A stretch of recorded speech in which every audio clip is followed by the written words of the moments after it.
কার মঙ্গল হইল ময়না? কার মঙ্গল হইল? হয়েছে, কারোর তো হয়েছে।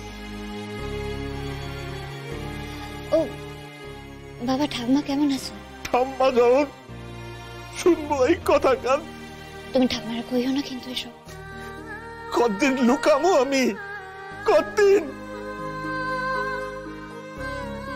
মারে আরে অহন অহন তাইলে তুই কি করবি? তোমার উপর সব পারামো আর কি। আমি বুঝতে পারতেছি বাবা, আমি তোমার উপর বোঝা হইয়া খাড়াইতেছি, তুমি পারবা না এই বোঝা লইতে।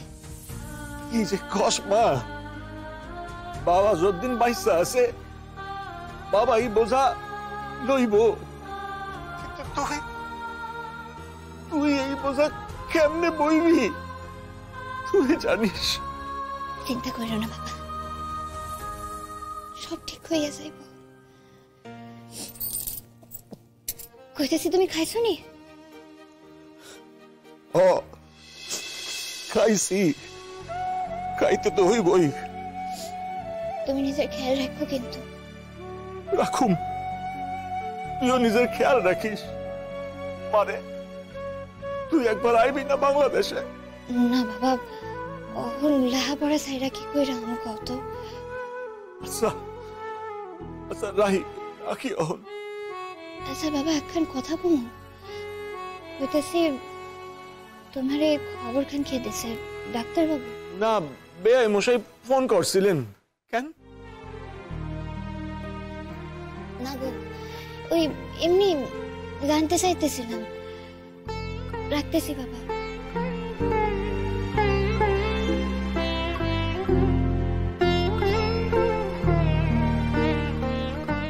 সর্বনাশ, আমি তো ওদের সাইকোলজিস্টের কথাটা বলেছি। এখন যদি সেই প্রসঙ্গ কোনোভাবে ওঠে, আর যাই হোক আমাকে আস্ত রাখবে না, সবকিছু ভেস্তে দেবে।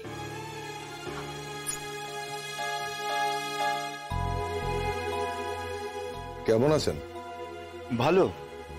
সেদিন তো গুঞ্জা আমাদের বাড়িতে এসেছিল। হ্যাঁ জানি।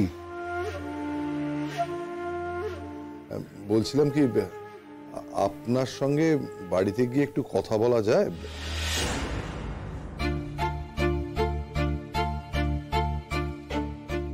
কি ব্যাপারে একটু বলবেন? না মানে গিয়ে কথা বললে অসুবিধা হবে? বলুন না। গুঞ্জার ব্যাপারে।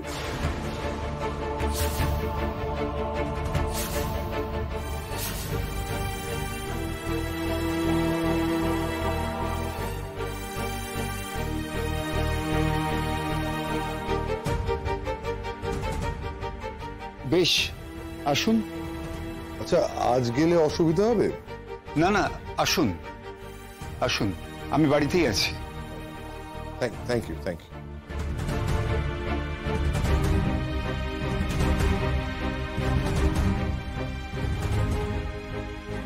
তোর ব্যাপারে কি বলতে চাইছেন এটা সত্যি করে বলতো।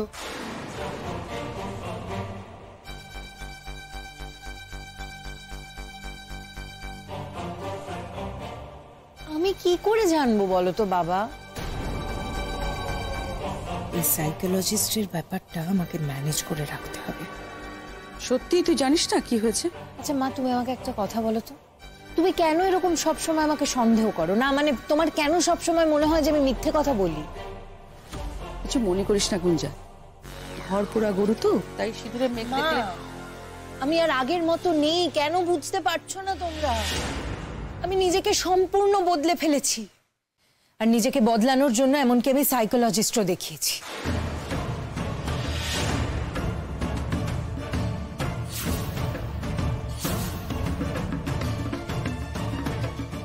কি বলছিস? হ্যাঁ বাবা, আমি একজন সাইকোলজিস্টের সাথে কনসাল্ট করেছি, আর তোমাদেরকে এই কথাটা বলিনি তার কারণ আমার মনে হয়েছিল তোমরা এই কথাটা শুনলে কষ্ট পাবে। আমি ওনার সাথে দেখা করে বেশ কিছু সিটিংও নিয়েছি। আমি নিজেকে সম্পূর্ণ বদলে ফেলেছি বাবা, আর আমি যদি নিজেকে সম্পূর্ণ বদলাতে না পারতাম তাহলে হয়তো এই বিয়ের ডিসিশনটা আমি নিতাম না। গুঞ্জা, তুই সাইকোলজিস্টের কাছে গিয়েছিলি? হ্যাঁ মা। দেখো, আমি যখন এমনিতেই গুঞ্জাকে মেনে নিতে পারছি না, সেখানে ওদের বাড়িতে যাওয়াটা আমার ঠিক হবে না। আচ্ছা, তুমি গুঞ্জাকে মেনে নিতে পারবে না? না পারি। গুঞ্জা যা যা করেছে আমার পক্ষে সেটা ভুলে যাওয়া কখনোই সম্ভব নয়। আর ময়না যা করেছে তার থেকে বেশি অপরাধ গুঞ্জা করেছে নাকি? দাঁড়িপাল্লা যদি বসাই তাহলে আমার তো মনে হয় গুঞ্জার অপরাধের বোঝা ময়নার থেকে হালকা।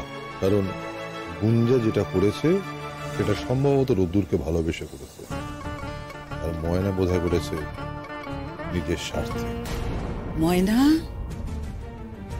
যা যা করেছে নিজের স্বার্থে।